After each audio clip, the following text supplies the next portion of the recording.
Hi, my name's Caroline and welcome to my channel. I'm trying out a different style today. Usually I film my videos on a little iPhone, but it's really hard to film with whilst you're holding them. So yeah, I thought I'd try it on my desktop. I'm not great with technology, so bear with me, and perhaps you can let me know if these are better style, um, or if you prefer the old style. Anyway, today I thought I'd have a chat to you about people pleasing, which recently seems to have taken a turn towards that being used in quite a pejorative way. It's quite often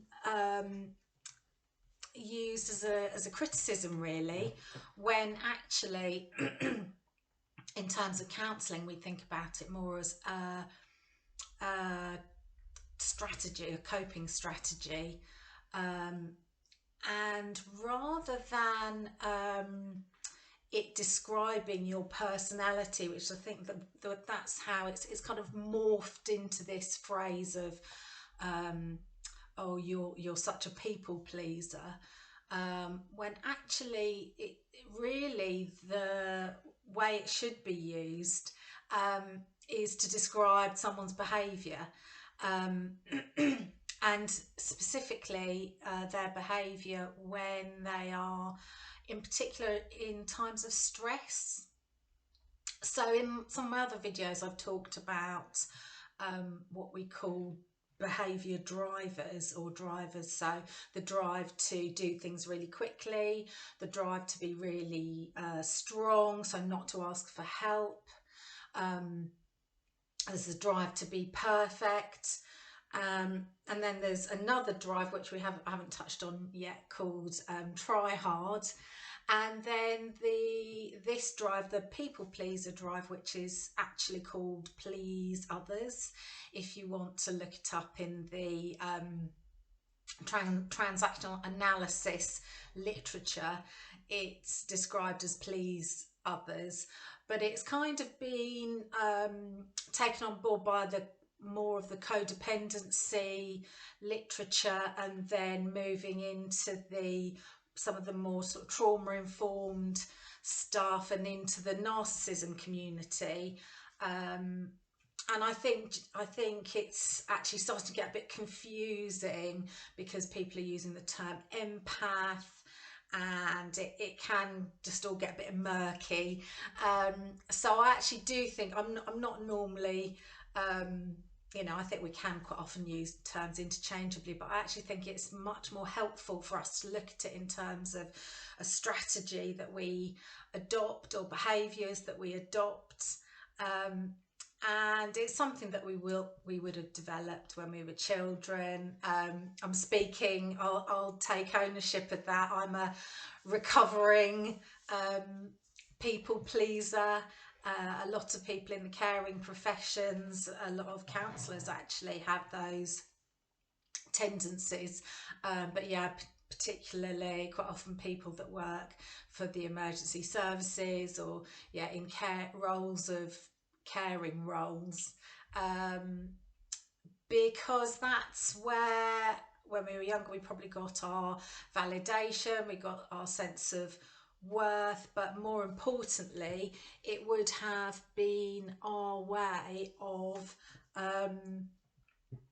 believing that we would survive, because as children we only really have our caregivers, our parents usually, who can keep us alive.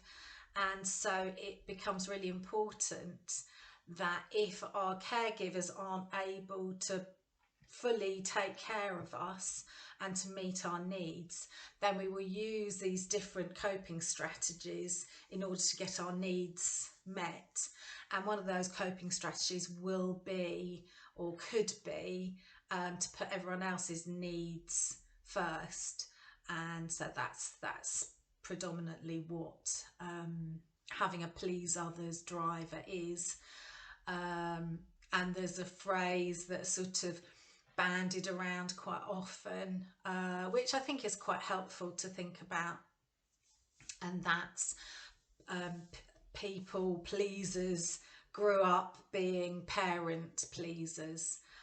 So when we were younger, if we had parents who were either super busy working, or if one of our siblings had sort of very complicated needs, our parents may not have been able to give us as much attention as our other siblings.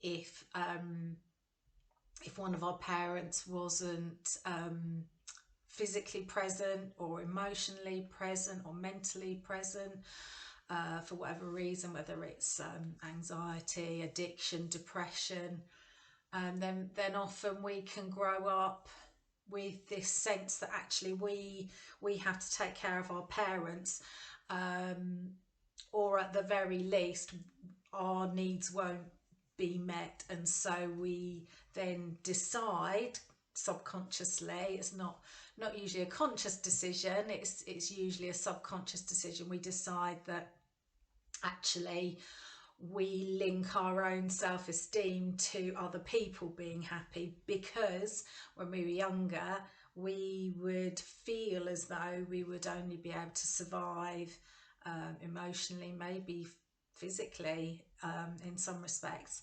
we would feel as though we'd only be able to survive as long as our parents' needs were put first. And obviously when we look at sort of models of parenting, that's not the ideal, is it? The ideal is that parents put the child's needs above their own, but none of us live in an ideal world, and so we can develop this strategy of not just putting our parents' needs first. We then, as we get older, we often might move into relationships whereby we might put our partner's needs first. We might move into friendships where we put our friends' needs first. We may move into job roles where we meet everyone else's needs and we don't meet our own. And then what can happen is that's sustainable over a certain period of time, but after a while we can end up becoming really very burnt out. If we're not meeting our own needs, we may find ourselves in relationships whereby we've inadvertently chosen a partner who is actually quite happy to keep accepting more and more help, and then that can actually get more and more and more as time goes on, rather than it being reciprocated. And like I say, if we layer that on top of, if we then have chosen to have children, we might find that we're having to obviously put our children's needs, so we're putting our children's needs, we're putting our partner's needs above ours, maybe we're putting our job above ours, our pets, our friendships, our extended family, and what can then end up happening, and what often happens with clients that I work with, they get to a point in their lives where they're really burnt out.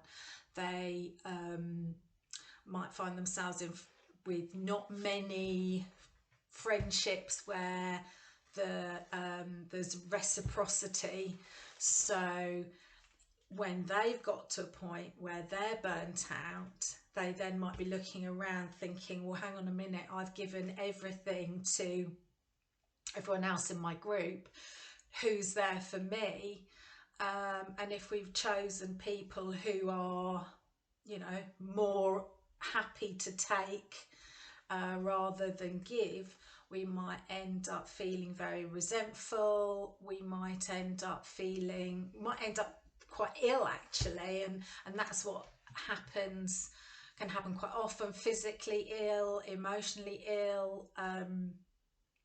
I mean, we don't really use the phrase nervous breakdown anymore, but yeah, I mean, burnout is definitely, well, in my experience, it seems to be on the rise. And that can often happen because we've just given so much of ourselves away, and no one's, you know, no one's filling our cup up. Um, and how can we change that around? How can we stop that? How can we reverse that? How can we make sure it doesn't get to that point? Um, yeah, I mean, obviously, the way we can ideally approach this is for it not to get to the point where we're burnt out, so burnt out that we can't do our job or look after our children, or, you know, potentially our relationships fall apart. Um, and the way to do that is to start noticing, really taking that time out for yourself to be able to understand, you know, what's going on. Why aren't you looking after yourself? Why are you putting everyone else's needs above yours? And that awareness, and that understanding of why you might have started to do that when you were younger, and how that's continued into your adult years, having that awareness is always the first place to begin. And starting to ask yourself the question, you know, how hard would it be for me to start gradually introducing small changes? You know, it will probably feel extremely uncomfortable to make big changes. So to go from, if you are, let's sort of take a classic example of, you know, a single mum who's doing everything on her own, maybe, let's say, got teenage kids who are perhaps a little bit demanding, maybe, or, you know, not feeling interested in helping out, let's say. Also, you know, working, maybe has other friendships that are taking more from her. What can she do? On the face of it, it might seem that's quite a tricky situation, but there are little changes she could make. You know, could she instigate something like, you know, inviting her kids to do some chores around the house? You know, maybe, you know, there needs to be some kind of system whereby, you know, they get an hour extra Wi-Fi of a night time, for example, as long as they're doing their fair share of chores around the house. That all sounds very simple when I say it in theory, but I understand that the reality is actually very different, and the feelings that we get when we're asking people to meet our needs can be really hard to push through. And as a recovering people pleaser, it always felt easier to sit in my pain and discomfort of not having my needs being met, rather than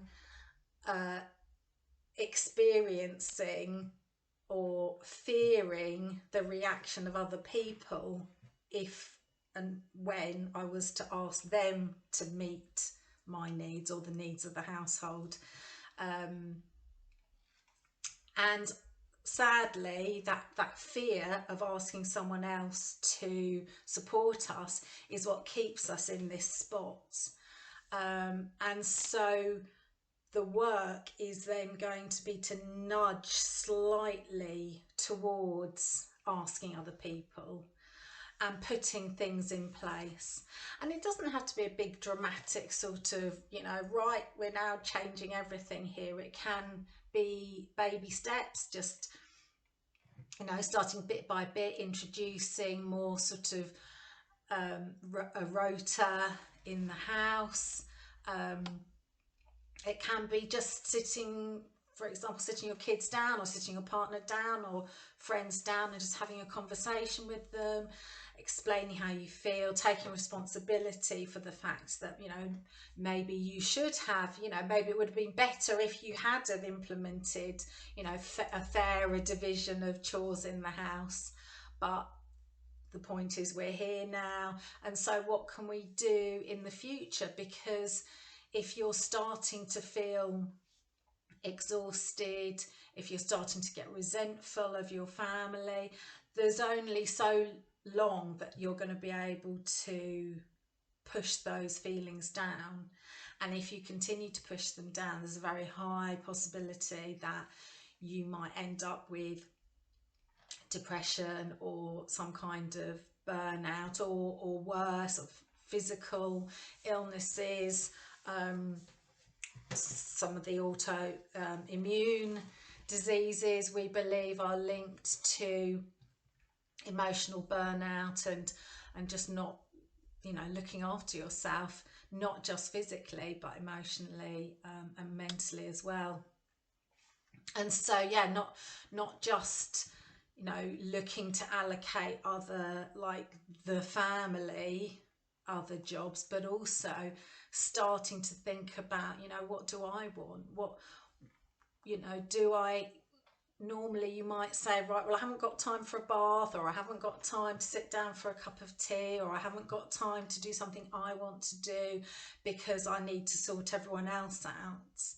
How would it feel for you to say, right, I'm going to have a bath this evening, I'm not going to do X, Y, and Z. X, Y, and Z can wait, because actually I'm more important. My health is more important. And that will probably feel really uncomfortable to begin with. But it's the idea is to start to get used to doing this incrementally, very slowly. And I mean, I would always recommend getting a therapist to support you on that journey. And when you start to feel the discomfort around asking someone else for support, I've got a couple of videos. One talks about the butterfly hug. So the butterfly hug is to help you to calm down your nervous system. So it's very simple, just gentle tapping on alternate arms, or around your collarbone, or on your the tops of your thighs. Because what's actually happening, just the thought for you of asking someone else to help is probably sending your nervous system into a trauma response. So you're going into a fight or flight response. You've got adrenaline coming into your body, you've got cortisol coming into your body, and your nervous system is having this fear reaction, because as a child you would have felt as though, in order to survive, you had to make sure everyone else's needs were met. You would have all been the one responsible for, you know, looking after everyone else. And so the complete opposite of that is to start looking after yourself. The complete opposite of looking after other people is actually asking other people to do their fair share. And so that's one of the reasons why it will probably be very uncomfortable for you at the start of this journey, when you're starting to push through that discomfort. And so that's why things like the butterfly hug and the physiological sigh can really help support that process. And other things as well, you know, just understanding that you're not alone with this. There are so many people out there who have this drive to help others. You know, I would say the majority of people that I work with have this as their main driver, and it can become extremely detrimental to your physical and mental health if we don't start to look at strategies to change that.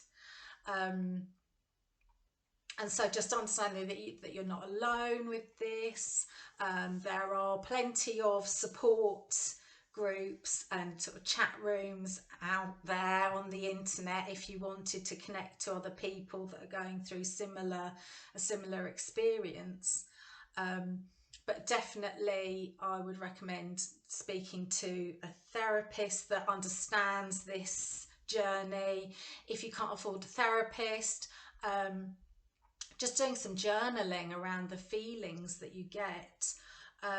One of the things I get asked my clients to do is, when you have a feeling in your body, a physical feeling at the thought of not pleasing others, how does that feel in your skin? How does that feel in your body? Whereabouts in your body are you feeling that feeling? Quite often it might be in the pit of your stomach. It might be coming up into your throat. It might feel like your throat's really clenching. It might feel like you've got a weight on your shoulders, or you might start to feel quite lightheaded. Some people get tingling fingers, all sorts of different physical responses. And so I'd really recommend you do some journaling around what are those feelings that you're getting in your body. And the other thing I invite my clients to do is a thought experiment around, if I could wave a magic wand and get rid of all of those physical feelings that you have, those physiological sensations that are in your body, if I could get rid of all of those sensations, do you think you'd then be able to push through that whatever it is that's blocking you from doing more self-care, putting your needs first, or at least inching your needs up the list? And quite often I've found that my clients will say, actually, do you know what, it really is the physical sensation that is causing this blockage that I'm experiencing, and that's really stopping me from being able to think about my own needs before other people's needs. And so that's quite an interesting way of looking at it, because we might think that actually it's our thoughts or it's our emotions that are stopping us, but sometimes it can actually be sort of quite strong physical sensations. And so how can we tackle that? How can we change those physical sensations? What might help? Might it help if I go for a walk first before I start to talk to my kids about whether they could do the washing up today? Because walking can release that adrenaline, release that cortisol, so we don't feel so our nervous system doesn't feel so activated when we're having those conversations, because they can be really tricky conversations at the best of times. So I think that's all for just looking at that please others driver. And just as a reminder that we can change this stuff. These are behaviors, and we all have neuroplasticity, so our brains can rewire, we can change these behaviors. We don't have to be stuck in that place whereby we're always last and everyone else's needs are always first. We can empower ourselves to be different, because the alternative is, if we're not able to change, then we can there can be serious consequences at the end of the day for us. There's lots of food for thought there, and I hope that was helpful. It's a really long video for me, I hope you were able to sit through that, and I hope there was something helpful for you in there. If you have a moment, perhaps you'd consider liking the video for me, and if you've got any comments, then please pop them below. and I will see you again soon. Take care. Bye.